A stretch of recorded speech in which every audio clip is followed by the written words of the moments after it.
I'm really happy that we have Professor Mike Menser here. He will be giving a presentation, as you all know, on participatory democracy.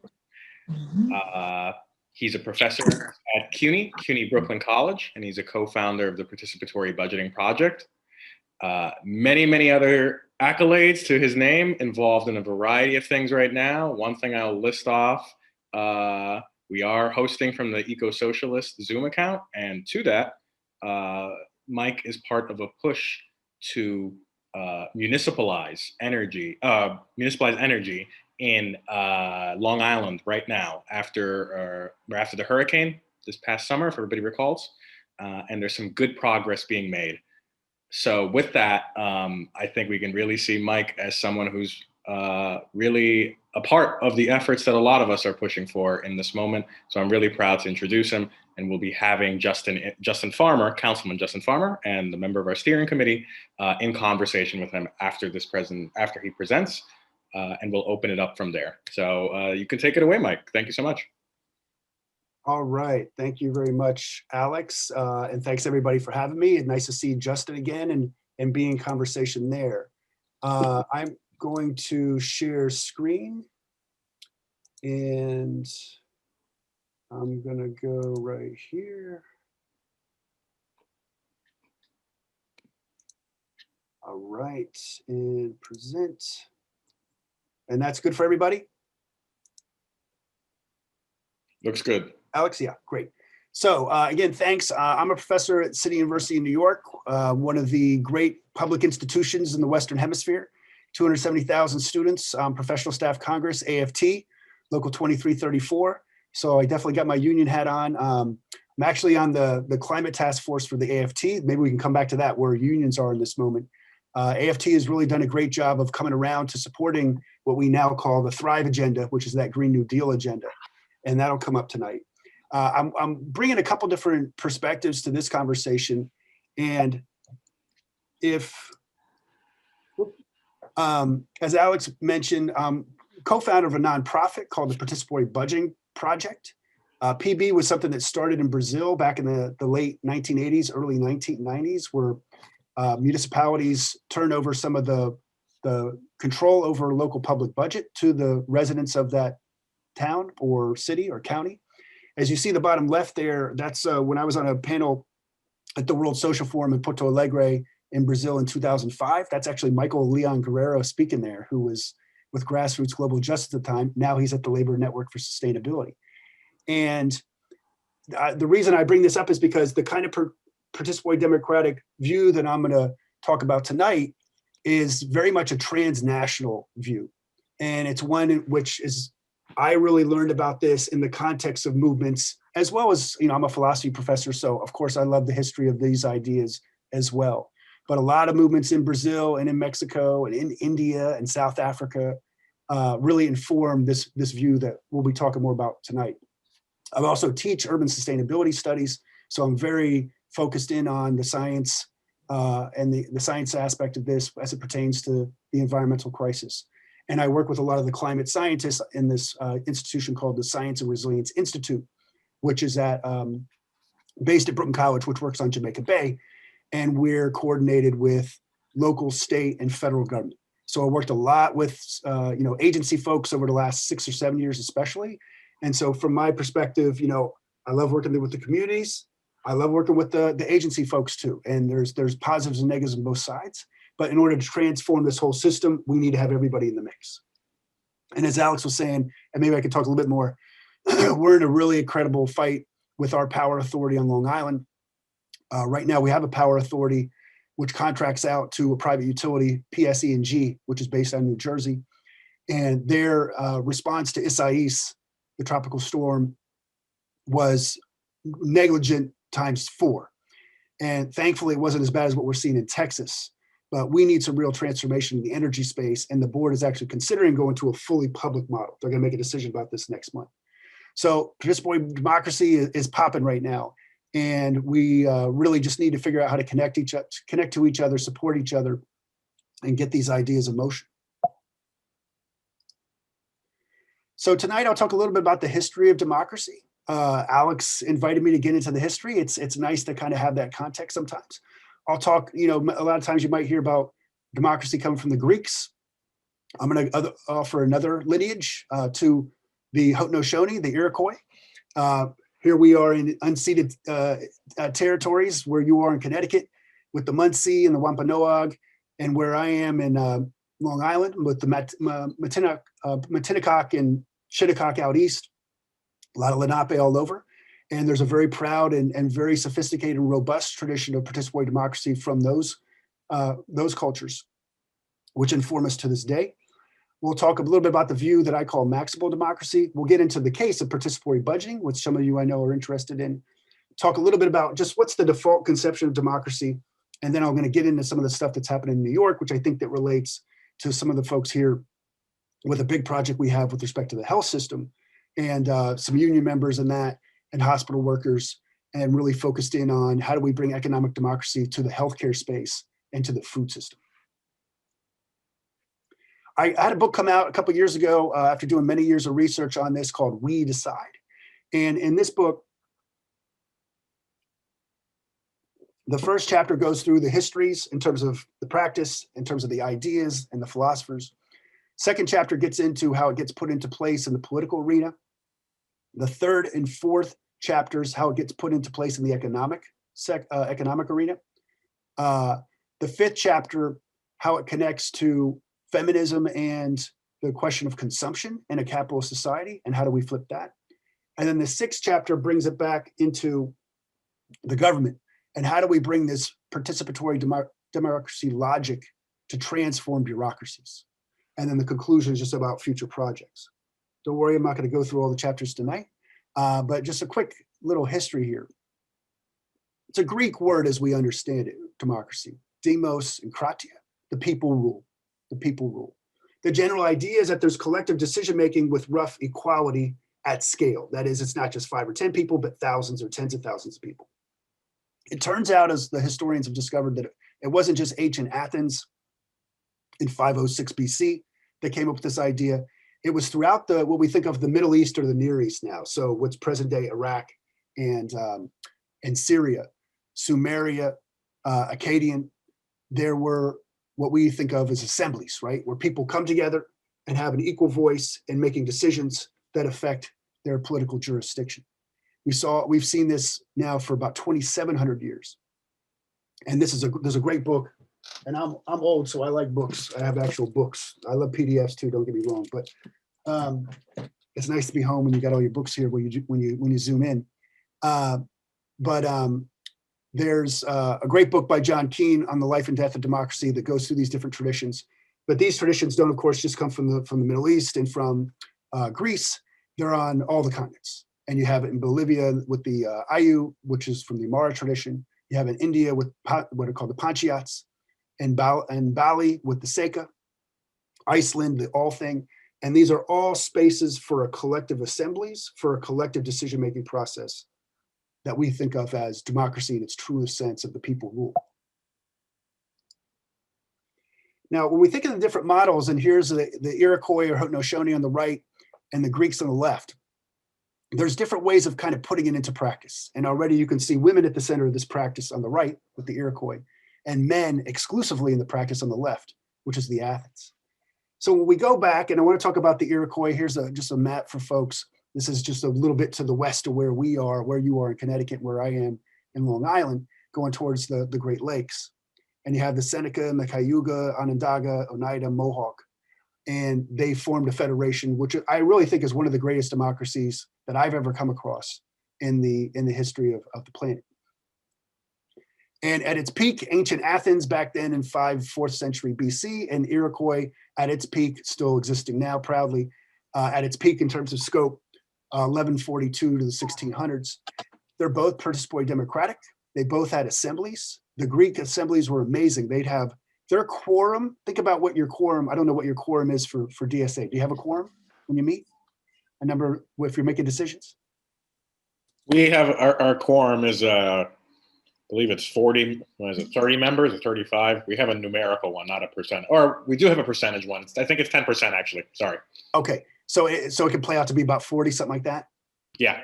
So quorum in ancient Athens was 6,000, 6,000. And it was a political jurisdiction of about 250,000, but it was very segregated. Women could not participate. They were slaveholding. They're also a very militaristic society. And they were incredibly inventive, though, when it came to different ways of thinking about collective participation. You know, we have jury duty in the United States where you could be randomly called to make, decisions in the court of law over your fellow residents or citizens. There they had jury duty, and you could be called to work in the park or to work in the transportation system or to work, cleaning up in the downtown or to adjudicate in disputes with respect to households. So it was a way in which lots of folks had the ability to participate, but it was also very gendered. It was also very hierarchical, and most people didn't get to participate. In the Haudenosaunee or the Iroquois, just the opposite situation. It was actually women were at the center of the process because they controlled the most valuable economic assets, which were the farms and the surplus. Men also had an important role as diplomats and workers in the forest. But there was many different avenues of participation by different members of households, by folks in the forest, by folks in the fields to deliberate over the key issues. And then they had a much smaller assembly of about 50 folks who would come from the different nations and represent. So the Greeks actually, really amazingly had this large assembly, but not nearly as inclusive as the Iroquois. And of course, the Iroquois also, the Great Law of Peace, which framed it, is something that is very influenced us in terms of ecological sustainability. And people might know that idea of 7 generations ahead to be sustainable. That's a concept that comes out of the Iroquois and their conception. So as we think about in the current context, when I think about participatory democracy, as I've studied, in many places around the world, see 4 different principles. One is democratic collective determination. So we all kind of come together to set the rules for the process. The second is capacity development, right? We can't do this without particular kinds of knowledge and skills. So a lot of times we have to educate ourselves, educate each other to participate in these processes. So we'll talk about participatory budgeting in a couple minutes. In that situation, you have to learn facilitation skills and you have to learn about how budgets work, right, to do that. The third is there's delivery of economic benefits, but also social and/or political benefits to the members or constituents in the process. It could be affordable housing if you're in a community land trust. It could be a wage if you're in a worker co-op. It could be healthcare if you're in a different public healthcare group, or it could be political influence through something like perhaps DSA. The fourth is the construction, cultivation, proliferation, and interconnection of movements and organizations with overlapping normative frameworks. So here, what this means is you can't do it by yourself. You have to connect with other organizations who are also pursuing this. The political ones, the economic ones, the social ones, the cultural ones, the racial justice ones, the ecological ones. We need to connect all of these. And that's the conception of solidarity, right? Is not just to stand with, but to collaborate, to coordinate with each other. So participatory democracy is a kind of sharing. I'm not going to read all this. It goes back to a great philosopher and political activist, Peter Kropotkin in the 19th century, who has had a conception of mutual aid. But one thing I will read just here is that participatory democracy, as I've understood it and as I've researched it and as I practice it, it's not an ideology, for better or worse, but it's more like an interface, a cross-platform convergence space, enabling constituencies with diverse and even conflicting values to engage with each other in ways that reduce inequality, enhance individual and group capabilities, share authority, and foster solidarity. And as it says over here, we don't pretend that we're all equal. We have to acknowledge that in the beginning, there are severe inequalities that structure the landscape in which we act, right? So we have to deal with inequality at the beginning. We have to acknowledge inequality at the beginning. We have to acknowledge injustice at the beginning to be able to really collectively decide together. When I've looked at different traditions and participatory democracy, it's amazing because there's very different political traditions that are interested in participatory democracy. Some are very communitarian, like the Iroquois, like go back to this philosopher, Jean-Jacques Rousseau. Some are liberals, right? John Stuart Mill in the History of Philosophy, who believe in a sphere of freedom, but believe that, workers should actually own the factories and the shops. There's associationists, which think that it's good to have participatory democracy in part of your life when it comes to the government and delivering government services, but other parts of your life you don't. There's anti-state, anarchist, and autonomous folks who think that the whole society needs to be restructured in terms of the principles of participatory democracy. There's feminists and decolonial actors, Maria Mies, Vandana Shiva, Wangari Maathai, who believe that it's really, we need participatory democracy in our social lives, in care work, in the work that we do in the household, in taking care of children, taking care of the elderly, taking care of each other, in our families, in our households, in our villages, in our neighborhoods. And then the sixth is you see it in the environmental justice movement, especially in the Black and Latino tradition in the United States, and then also in the climate justice movement, as we've seen in the last 10 years. So, and of course, all these movements don't get along with each other, right? But you can see at least some groups within these movements utilizing the principles of participatory democracy. So this is different from what we sometimes call democracy in the United States. It's a very, this is one of these things that drives some of us crazy. And again, I don't want to belabor it right now tonight, but the United States was not founded as a democracy. It's a term that never is in the Constitution. It's not in the Declaration of Independence. It's not in the Bill of Rights. The United States was founded as a constitutional republic. So we might call that a sort of representative state where people are able to participate and have representation. Of course, at the beginning of the United States, most people do not. And the United States is a settler colonial enterprise, which has displaced folks, which has chattel slavery, and which did not allow many other groups to participate in the political process, including women. As we understand the kind of political system that the United States is, though, we would call it a republic. We would call it a constitutional republic, which guarantees rights, at least to some of its folks, that has checks and balances and that has elections. And elections give people a choice and they give people a voice, but it does not get you that stuff on the right. It doesn't mean that authority is shared. It does not mean that wealth is shared. It does not mean that power is shared. It does not mean that knowledge is shared, nor property. And it doesn't engage in a consistent developing of people's capacities to participate. We might have pockets of it. But we don't see it in the overall system. Now, by the way, as far as we can tell, the first politician to use the word democracy in a positive sense, because the founding fathers did not like it. Benjamin Franklin liked it a little bit. But certainly James Madison, Jefferson pretended to like it a little bit. The rest of them didn't even pretend. But the first one to use it in a positive way was Andrew Jackson, who was not exactly what we would think of as a progressive politician, but one of the first overt American populists. So maybe an image that contrasts the representative democracy with the popular, with participatory democracy is on the left, right? This is the old town hall, the hearing where you got 1,000 people over here sitting quietly and then some people behind a table, oftentimes wearing suits talking. Maybe there's a mic, right? That one person gets to talk for a couple minutes. Maybe they listen, maybe they don't. Over here is a participatory budgeting process in Taipei, Taiwan for seniors. And you can see them all brainstorming, coming up, they got the paper out, they're making the proposals, and they're telling this other younger gentleman what to do.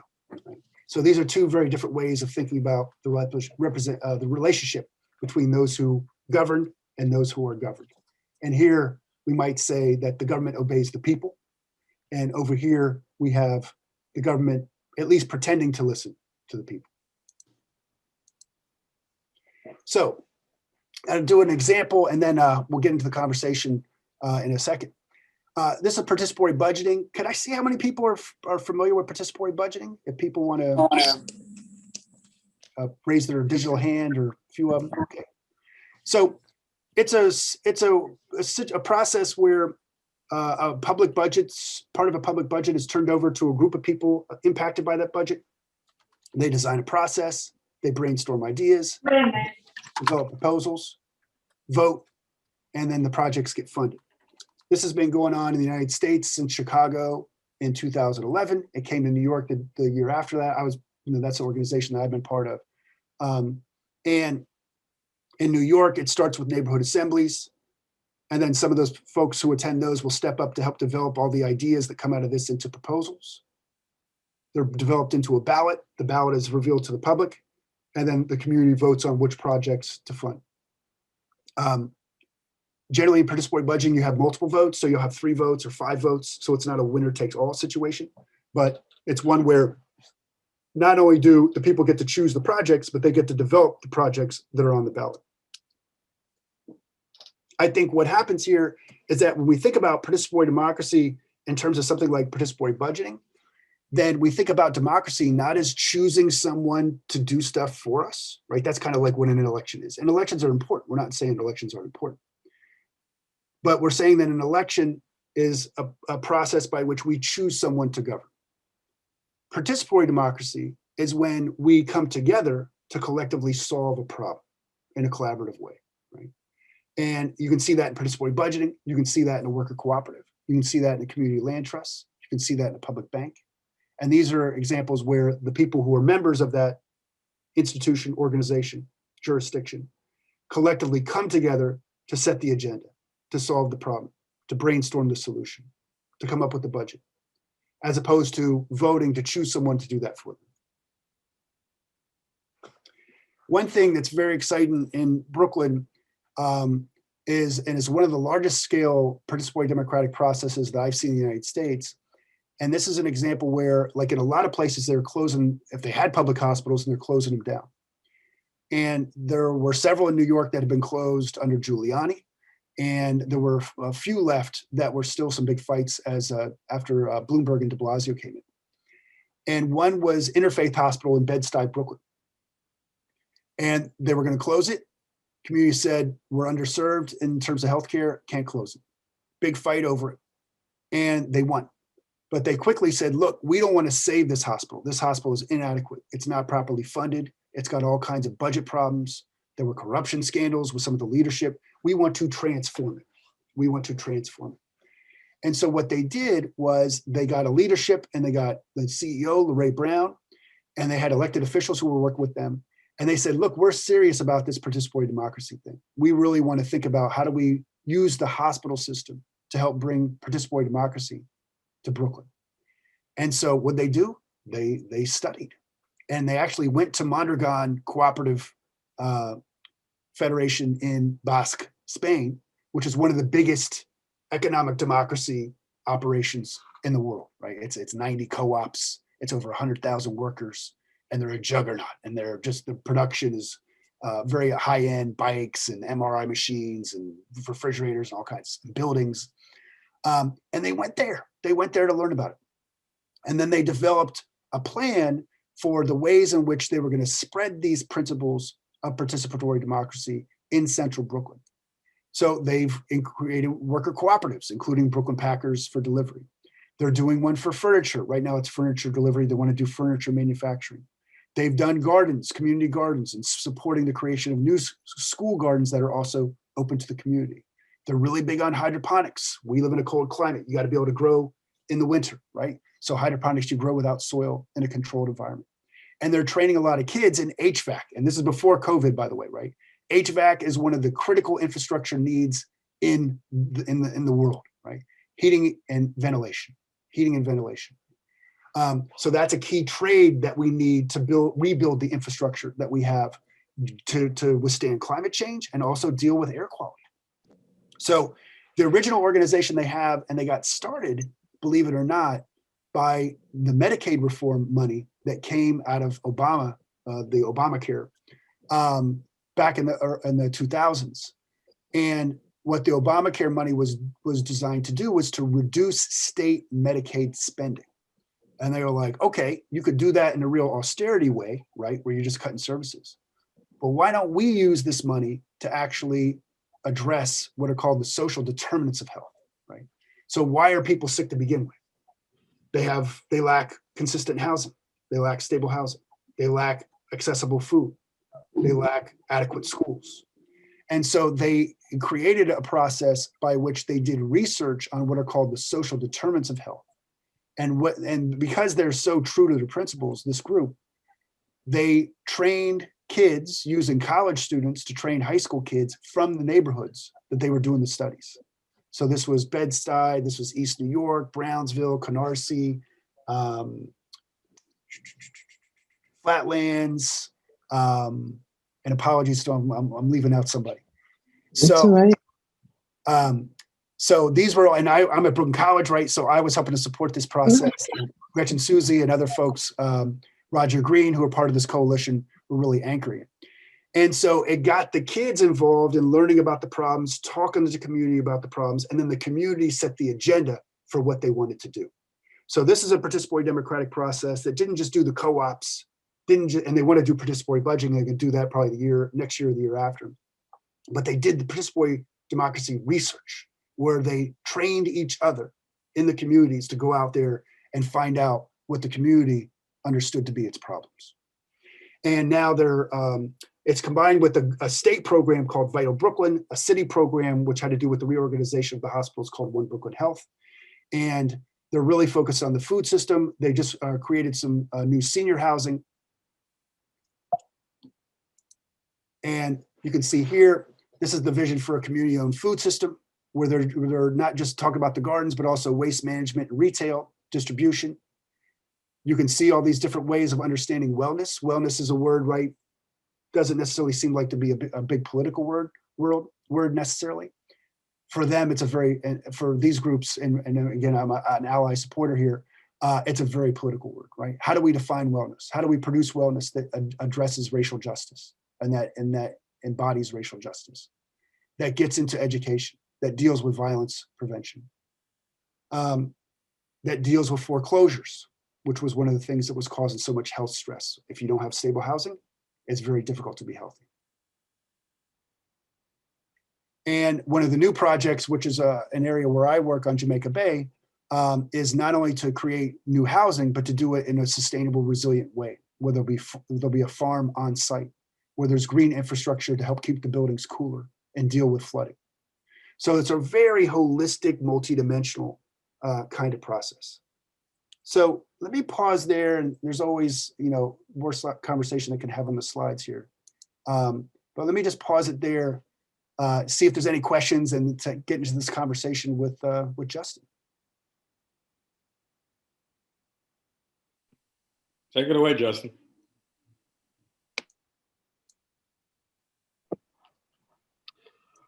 Were there any questions? Or if you have any questions. I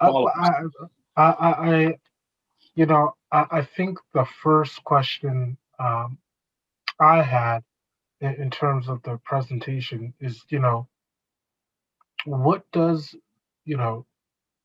I want to set the stage in the sense before some people came in, we were talking about Texas and what's going on with the power shortages out there.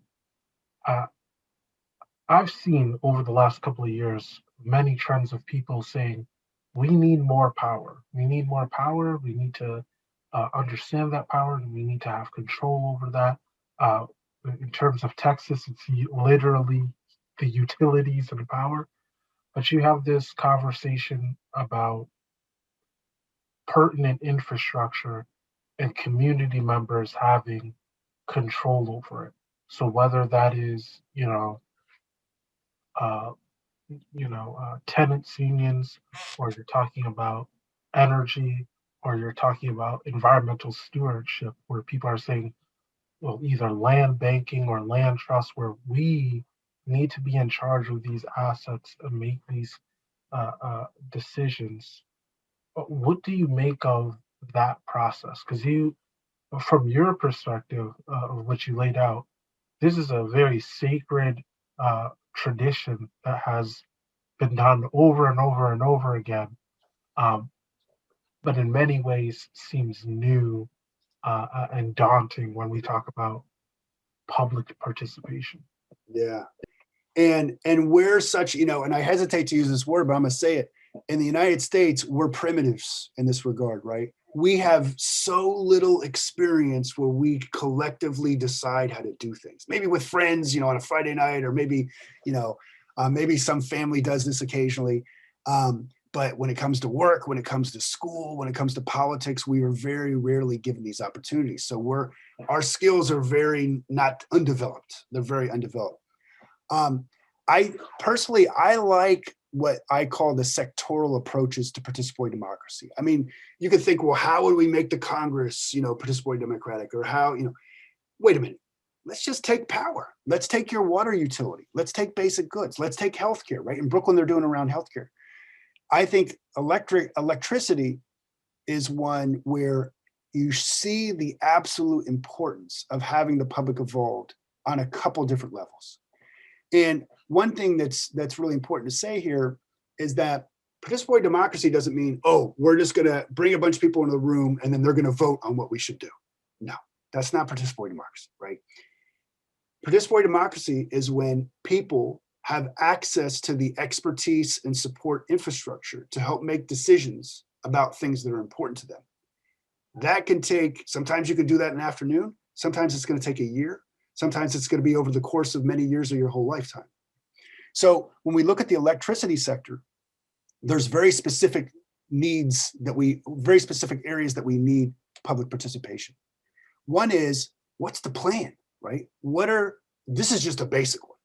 So if it gets really cold and I live in Texas, what's the plan to have enough power generation available to produce when it's cold? And if someone says to you, oh, it doesn't get cold in Texas. I used to live in Texas as a kid. I used to get ice storms occasionally. Well, they had a weird storm last year. They had a weird storm 2 years ago, and they had a really bad storm in 2011. And what did El Paso do? El Paso flipped, and they changed their whole model for how they handled the what they call the peaker plants, the backup generation. The rest of the system didn't. Why didn't they? We can come back to that. But clearly, in a certain basic level, the public needs to know what the plan is, just to have accountability, right? Sometimes we call that accountability and transparency. At another level, there might be people saying, look, I have ideas about how power could happen in my neighborhood or on my house or in my city. And we need to be able to decentralize that so that I want to own it. I want to co-own it. I want to manage it.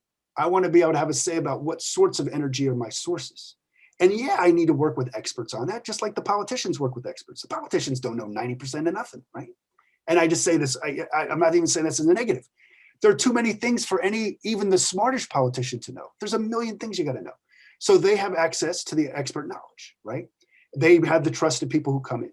The public should have access to that. That's what we do in participatory budgeting. We try to connect that expert knowledge on housing, on climate change, on health. And you bring it to people, and then a conversation develops and people make proposals after being informed about that. So I think in energy, there's the planning for the emergency. There's the ability to own it and manage it. There's conservation. A lot of people say, oh, I know, my refrigerator's old, or I use too much energy, my heating, and people have an understanding and say, well, look, what are my options, right? And then we work together collectively to figure out what are our options to conserve energy as we get into this crisis more so. That's another way that people can participate. So, because look, we're not talking about everybody coming out for everything, right? We're talking about people having the opportunity to be involved at the level that they want to be involved in. That's what participatory democracy is. That's what participatory democracy is. So I think energy is a really great example for that. I have two more questions, and I'm going to open it up to the general public. One, I consider myself an activist elected official, so I'm never offended about politicians. No. I think about the processes that we have, and I think of, people are starting to talk about things like, civilian review boards. And when it comes to government structures, TV, the local TV stations, those have representatives from the community. Water authorities, those have representatives from the community. So I guess one of the questions I have is, how have you seen these processes of having more participation change the broader system? Because I think there's different conversations where some people say there needs to be wholesale reform, and then there are others who say, let's take part of this work and let's go from there and see where it goes. And I guess I just wonder, what's your thought process or historical context of people taking part of the work and how that changes? So you mean in terms of the political system? Yeah, in terms of the Yeah. political system. Okay. Yeah. So I think there's a real fascinating opportunity right now in this transition from the last president to the current one. And it's with earmarks. It's with earmarks and community development block grants. So there were a lot of strange, there were a lot of horrifying things that happened in the last 4 years. And there were also, as we know, some very strange things.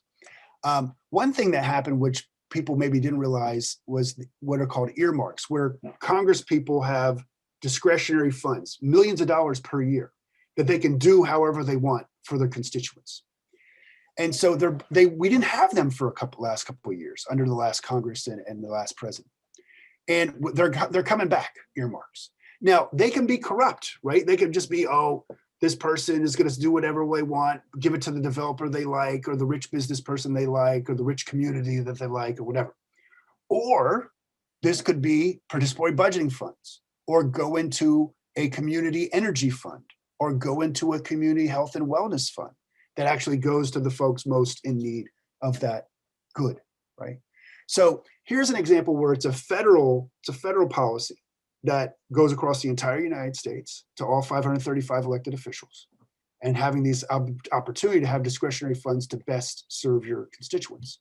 But it can really empower the local groups at that level. So I think that's the things where you can think about political change happening on all three levels. Now, depending on how much time we have and how much people like economics, we could talk about other ways of doing that with the Federal Reserve. And I know that Alex Kolokotranos is interested in this stuff. There's what's called modern monetary theory. Sometimes it breaks my head, takes whatever hair I have left off. But there's very interesting things that you can change. You know, a lot of times we think, oh, this will never change. Guess what? Everything's changing right now. You know, we're having digital currencies. You got retail investors storming hedge funds. Please, everything's on the table right now. So anybody who says, "Oh, that'll never change," is not paid attention for the last, year and a half. There's a lot of flexibility we have in transforming the monetary system, with transforming how the Department of Treasury operates, with the way in which the Federal Reserve Board operates, and the way in which that kind of financing access could get spread to states and cities, which then all of a sudden give very different kinds of projects, make them available. So we're in a federal system. There's a very potent realignment between the federal government and the states that could happen. And I think the other area to watch it, by the way, is with the Department of Transportation. Whatever you think about Buttigieg, probably maybe not the top 2 or 3 candidates that people like, given this the logo and acronym of this group. But he's got some money, and he's got some decent ideas in Department of Transportation on clean energy and on mass transit. And it's going to be hugely important. For example, they want to do high-speed rail from New York to Boston. Now, I'm against that because, as you may know, both those cities are on the coast, and there's this thing called rising sea levels. So why would you put a massively expensive mass transit operation on the coast when it's climate change time? Take it to Buffalo, take it to Albany, take the mass transit or the high-speed rail inland. That would be my choice. But the key thing is, remember when the highways were built, the highway system was built? Remember all the segregation and environmental justice issues that arose from literally highways plowing through Black communities, separating them, whether in the Bronx or in North Carolina. I grew up in the South, and literally creating the 2 sides of the track, 2 sides of the highway kind of phenomenon. Got to make sure that does not happen with the new projects rolling out of Department of Transportation. They're finally going to get an infrastructure bill. How do we make sure communities are setting the priorities and have a say in how that money's spent? So again, federal programs, but the state input is hugely important there. The only other question I wanted to touch on, because I've actually never seen this brought up before in a model. The philosopher that you mentioned, the very long lines that he had that you weren't going to read, I thought it was interesting that he addressed equity, that, you know, you have to address the fact that there's inequality Yeah. from the get-go. Yeah. And I think post January 6th, George Floyd, I think it's an ongoing conversation for many people of how do we deal with systematic deficits, whether it be racism or in the models and the things you talked about, sexism. So I guess how are these systems that you're seeing adapting and equating for that imbalance of equity, and where, you know, where do you see that there? Because I can think of a million, you know, being a Black official, there's many spaces where I'm in where I am the only person with my perspective and voice, and I often wonder, uh, similar to the somewhat to the question that was asked in the comments, like if there's people with a minority voice for all these institutions and the things that we already have, where we can't just hit the reset button in many ways to start the process over. How do we address equity? Yeah, great question. I think that the Participatory Budgeting Project, the nonprofit, I'm president of the board, our executive director, Sherry Davis, and the leadership at PBP. PBP is a people of color led organization at this point. Started off, you know, with a couple of white guys, me and Josh Lerner. Now it's got different leadership, and they, and again, I'm a supporter of that group. This is the project. This is the project that you just described. And I think that the defund the police, as contentious as that slogan is, and it's got to be the most popular contentious slogan in American political history somehow. Like, I mean, wow, like how that caught on is amazing. And one of the great thinkers in the abolitionist view in the United States is at CUNY, which is Ruthie Gilmore. And it's amazing to see that view come into the mainstream, you know, conversation. I think what's fascinating about, so two things. One is when you think about defund the police, there's the abolishing what we think of as policing, and then there's also transforming what we think of as funding. What does it mean to fund or invest in something, right? What does it mean to fund or invest in something? And when you think about investing in safety, right?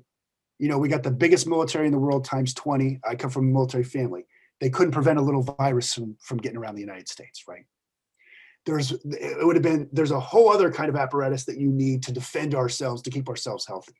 How do we still think about, you know, security in terms of guns, missiles, satellites, bombers, you know, and not hospitals and clinics and, you know, masks? Like, so there's that kind of transformation. The other thing, though, is that in order to address this, and this, you see this in the environmental justice movement, although I don't think it's always as robust as it maybe should be. It's not about just getting access to resources like you're talking about. It's about sharing authority. I got to have power in this arrangement. Not just like, oh, you get a cut now, right? Okay, here's a subsidy, here's a program. You need to have authority to address the equity problem. So how do you bring in those communities, right? That you serve, that I work with, that you come from, that I support. How do you get those communities to have authority in the budget process, in the zoning process, in the investment process, in the allocation process? And it's a very specific nitty-gritty question, right? You could proclaim it, but then how do you build it in? How do you build it in? And I think, you know, watch Seattle in this regard. Seattle was one of the successful ones that said, look, the police actually don't need the money to do these things like deliver mental health services. Police aren't very good at that. We know that. Why don't we take that money and use it for a different approach? Now, they're doing that, and they're creating a different process through PB to have the community be able to define what they need in terms of mental health. It gets very contested once you start to really do the nitty-gritty movement and who gets to define that. They've taken it on in a not with a huge part of the budget, but with a meaningful part of the budget. So I think that's the nitty-gritty question, right? How do you build the institutions that can make equity implement and be operational? And it's going to be, again, sector by sector. What does it look like in education? What does it look like in health? What does it look like in policing? And like in Brooklyn, you can see this in Brooklyn. And and Roger Green, he was assemblyman in New York State for many years, and he tells this brutal story. Roger Green, really brilliant participatory democratic thinker. And he tells this brutal story of they got this new hospital in Brooklyn, and they're there, meeting with some of the kids who were sick, who were in this hospital. And they're like, how you doing? Oh, we know we're better. This is great. And the kid said, I don't want to go home. I'd rather be in the hospital because the hospital's nicer than my home. Roger Green was like, shattered. Said this, it's like a media event. And for this community, it's housing as much as it is a nice hospital, right? Health to them means stable housing, not just having a nice new emergency room or mental health facility. So you have to listen to the community to define health. And that's why this community health project has been as much about housing and food as it has been about the actual medical care in the hospital. So equity means sharing authority as well as sharing resources.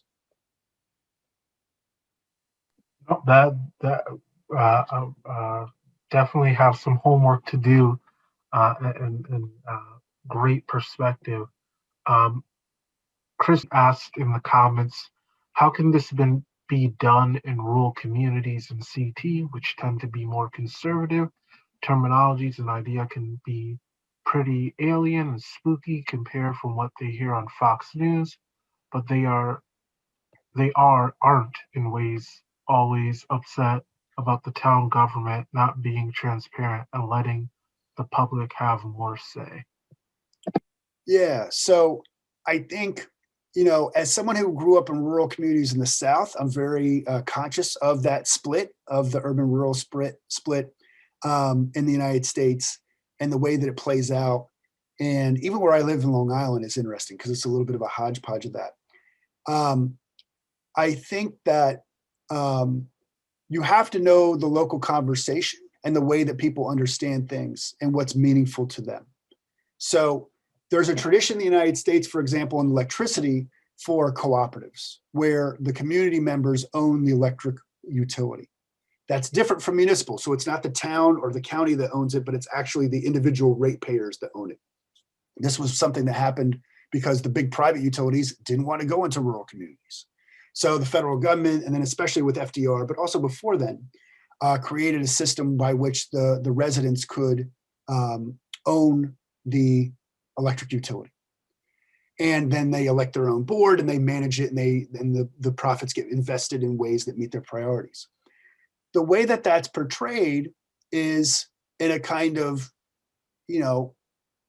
I get to decide what I do with my money, right?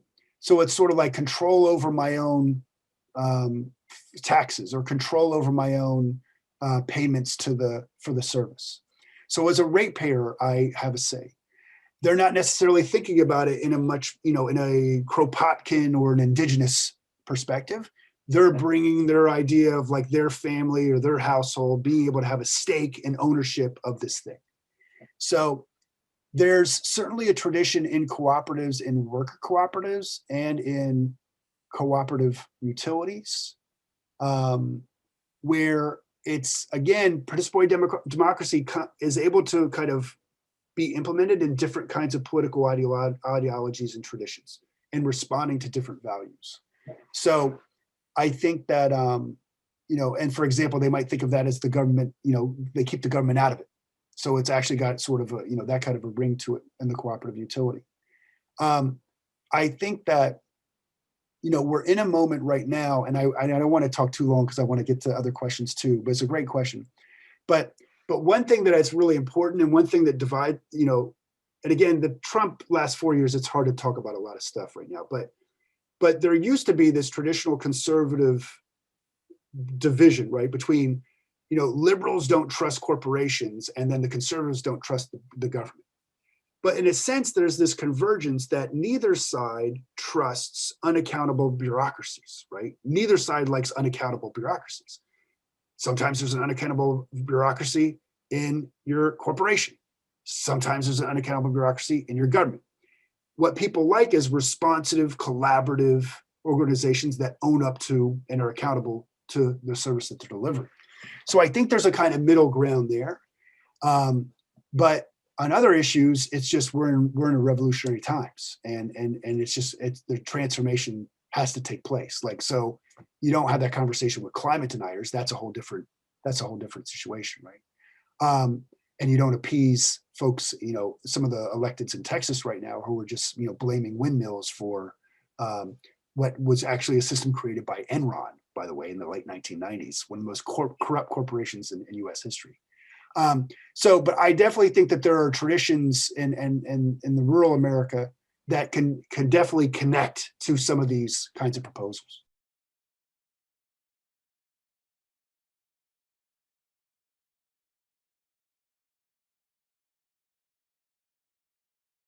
Okay, so on nuclear energy, I'm not sure in terms of the green transition. So nuclear makes up a really significant chunk of energy production in the United States and in New York State. And phasing out of Indian Point has thrown the state into difficulties with meeting its goals to go into 70% reduction by 2030 and 100% by 2040. So, and there is a contentious debate around that. I mean, the thing I would say about nuclear is that, from participatory democratic perspective, nuclear is the worst.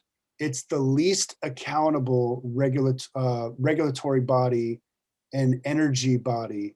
I mean, oil is pretty bad too, but it's sort of the ultimate big bureaucracy that is not responsive to communities. So that's a real worry, especially because of the catastrophic consequences of when it goes wrong, and that's just a real worry about nuclear, whether or not there's climate change and so on. And we've seen other countries struggle around the accountability with nukes. I don't want to go into it too much, but certainly something that I'm very aware of because I want to get to those goals too. And, what about slowing down some of the transitions off nuclear? I think that has to be on the table just in terms of what the timetable is. So that would be my quick response. I mean, the other thing I would just point out about nuclear, though, and kind of switching to my climate science hat, is that it requires a lot of water to cool its operation down. And like in Texas, they had that problem. One of their nukes had to come offline because their sensors froze.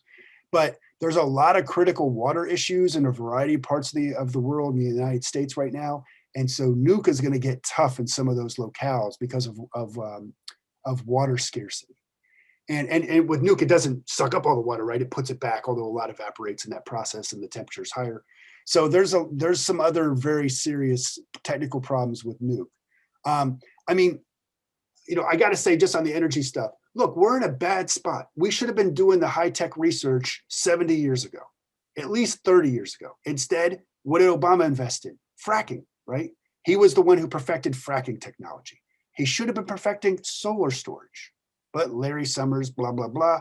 I'm not going to get into conniption about that. Larry Summers, one of my least favorite people of all time. I hope we're being recorded right now. Okay, thank you. So Larry Summers, my goodness. And he's on all over the place right now, right? Oh, we don't have stimulus, da, da, da, da. Larry. Do you remember 2009, Larry, and what you did? Do you? Anyway, so yeah, we're behind the 8 ball on energy storage because we were investing in how to frack better. We're in a non-ideal situation. There's no smooth transition to 100% green energy. It's not there. It's going to be bumpy. It's going to be ugly, but we got to get there. Let me just see on a couple random questions. I like the abolish the police joke, by the way. defund, abolish is a lot weaker, or defund is a lot weaker than abolish. I didn't get to mention Rojava. Apologize. Have friends. I've never been. Had friends who've gone. Very amazing feminist implementation of participatory democracy and so on. But I think going back to the Sky question on competency, for me, and other people may disagree with me, but again, participatory democracy is not, oh, here's a bunch of people, let them decide. It's about how can we connect these folks who want to have power in the decision-making process? How can we connect them to the expert knowledge, to being informed, to having the resources to have an impact on this decision? And that's a big difference.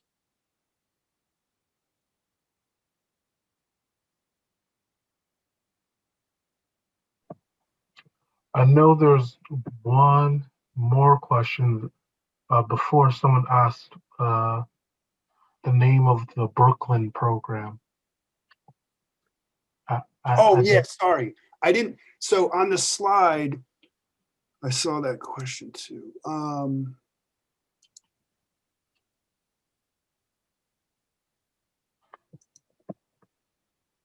So it's got multiple names because it has so many different dimensions. Sometimes it's called One Brooklyn Health. There's a nonprofit called Community Care Brooklyn that was very much involved on the medical and health side.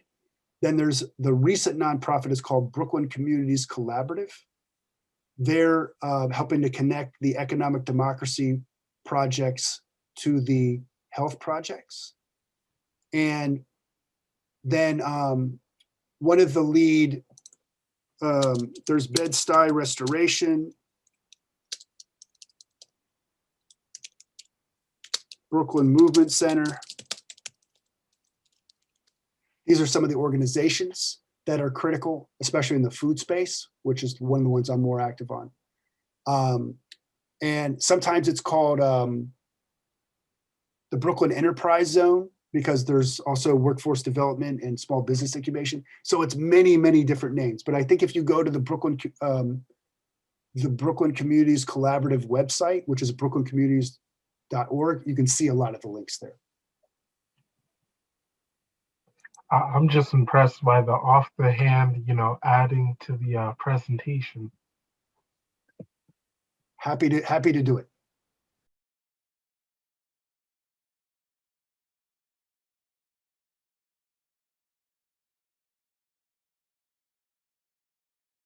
So in New York City, we're in the process of designing a new participatory budgeting process for next year that'll be citywide. The previous 9 years have been city council districts. I'm on that committee. We actually meet tomorrow to finalize some of our proposals.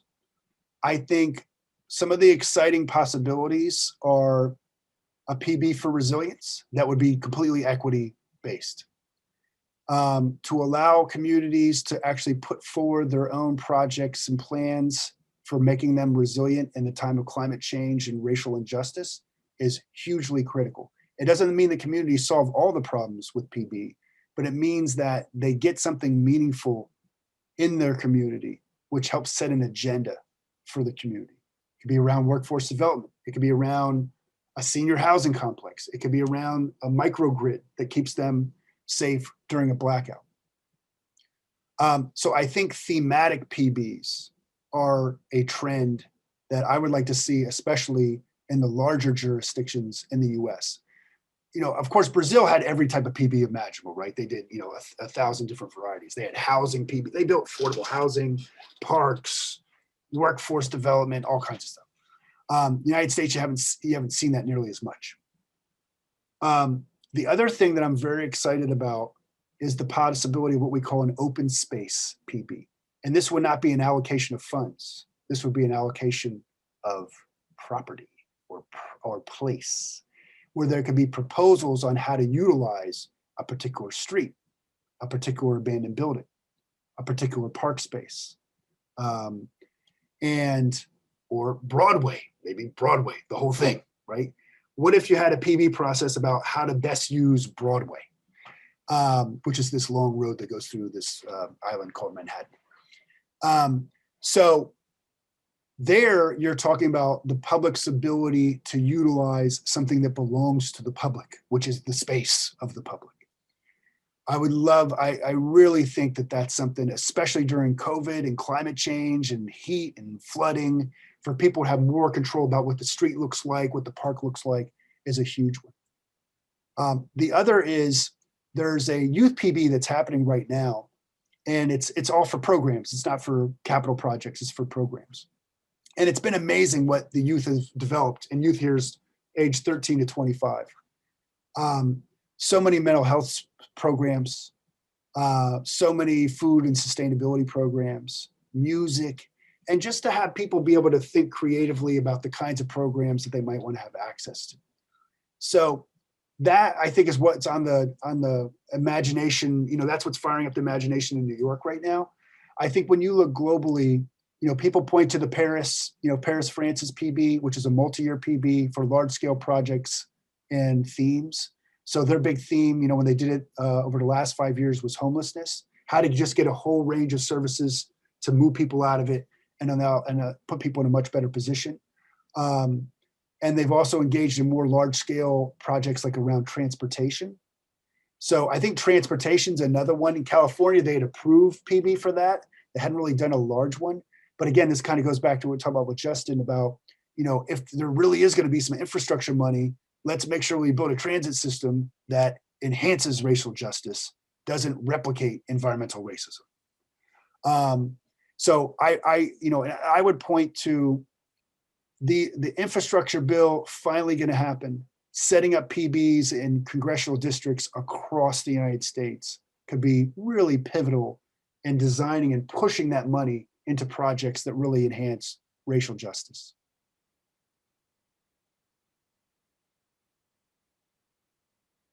Look, cities got no money.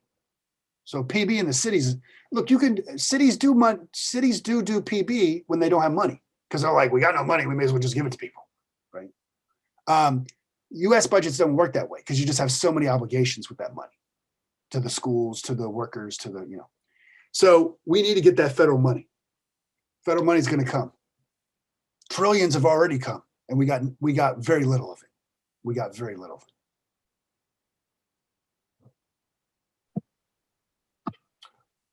How are the programs being funded in New York?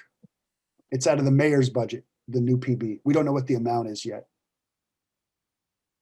I want $1 billion. The budget's $92 billion. That's only 192. What's that percentage? Like 1.1? I know y'all are blessed to be dealing with much bigger numbers.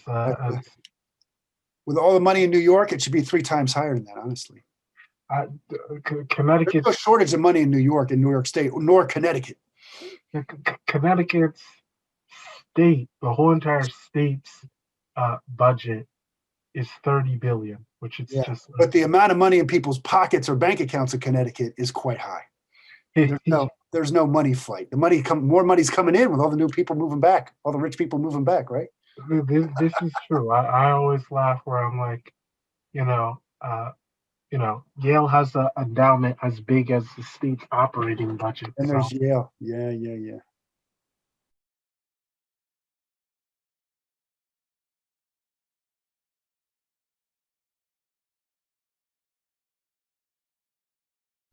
Yeah, that's a great question. In New York, there's been some great research. My colleague at Brooklyn College, Selena Sue, has done some great research on this. Alex, I know, knows Selena. Bureaucracies, they're able to manipulate PB. So what happens is that they might have a project that they're trying to get money for. The city cut their budget, so they figure out how they get it into the PB process. Now, that's not inherently bad, because it could be a good project that the people want anyway, right?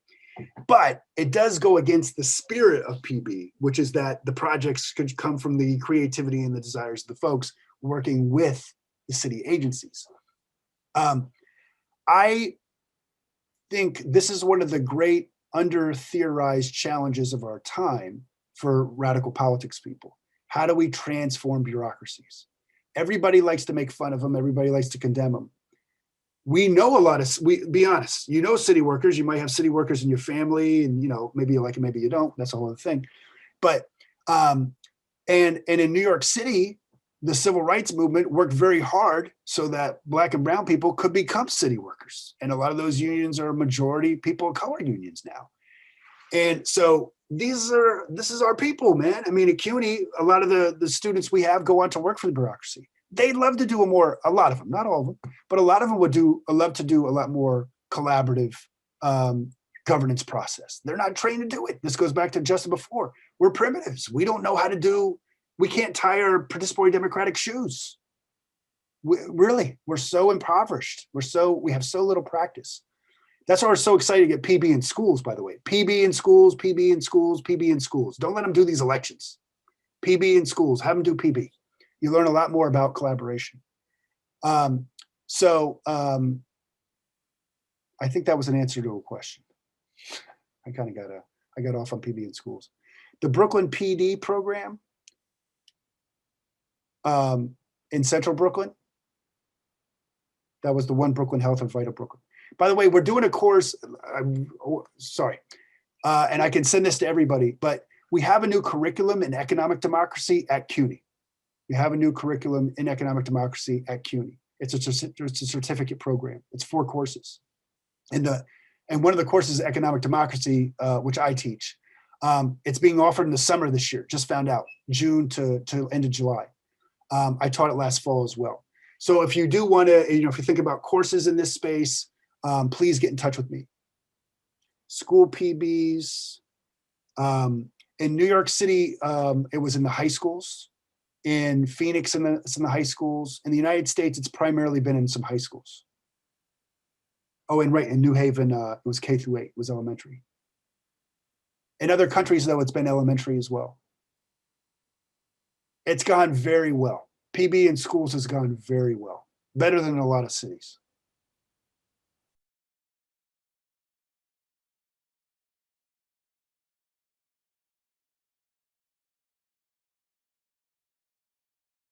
Yeah. No, one of the programs that we have at CUNY in the School of Labor and Urban Studies is there are certificate programs and continuing education programs for city workers and unions. So the healthcare union and the office workers union and so on, DC 37, 1199. And those folks come back and there are courses there that bring in participatory budgeting, that bring in and now worker cooperatives, consumer cooperatives, land trusts, and so on.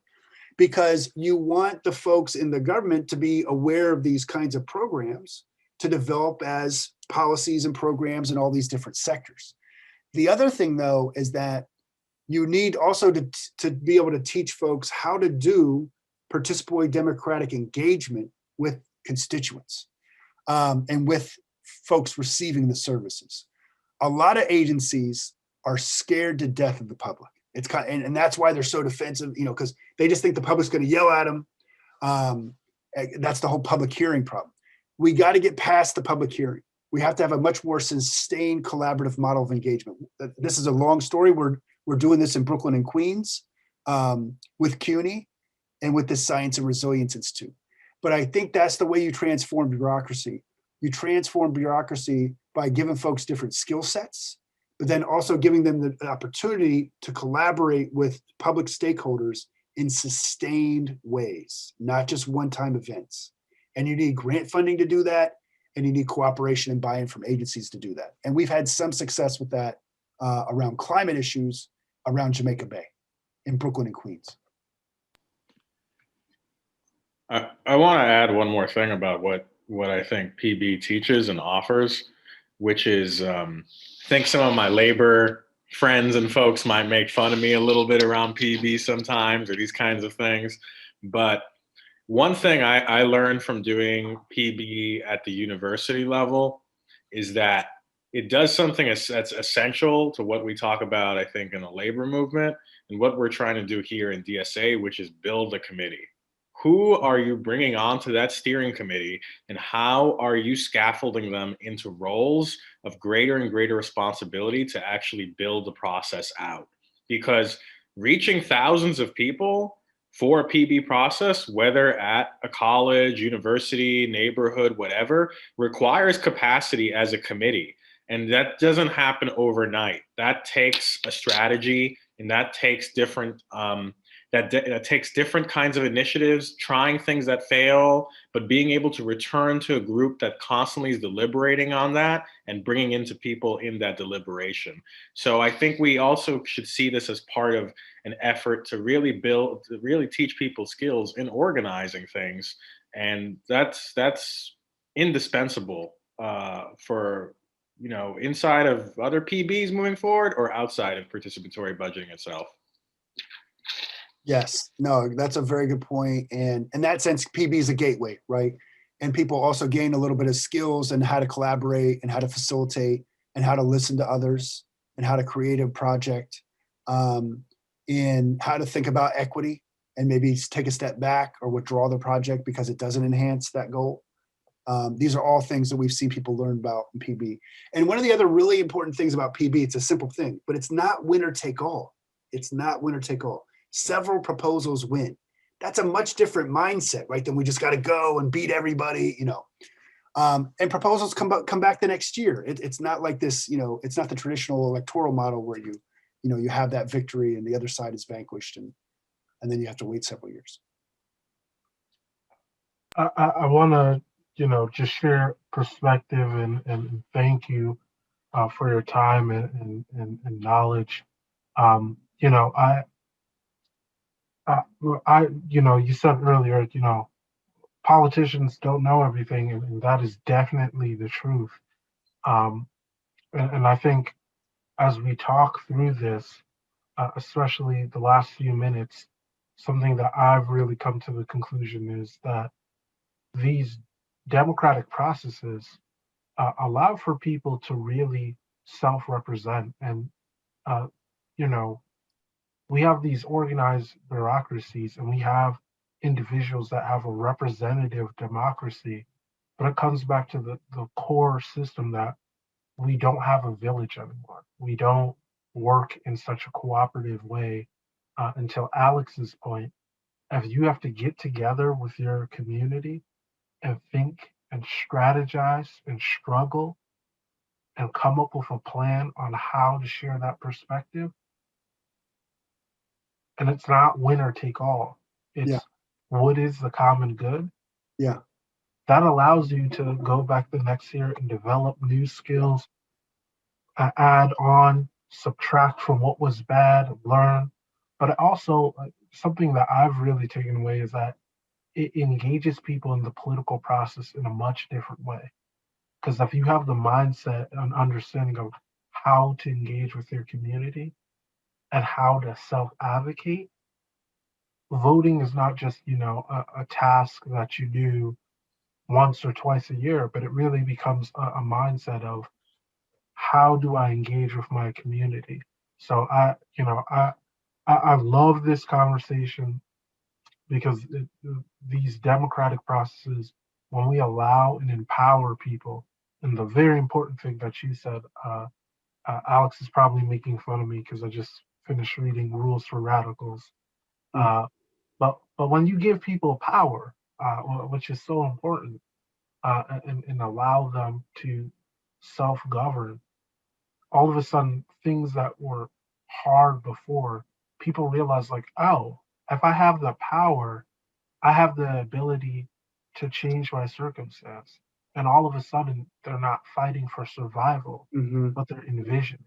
Yeah. In the same way, I'll just wrap this thought together. How powerful is that a young man who was in the hospital said, I don't feel safe going back home and I'd rather be in the hospital. Yeah. And now the community is thinking about how to heal itself. Yeah. So I appreciate your thoughts and comments, and definitely, as that time comes around, share that information on the classes that you were talking about. Great. No, really beautifully put, Justin. And and please, I will get that info about the classes and the certificate program, because obviously the education, we can't get enough education in this space. And that's one part of the ecosystem. So Really thank you for the opportunity to talk to everybody tonight, and feel free to be in touch.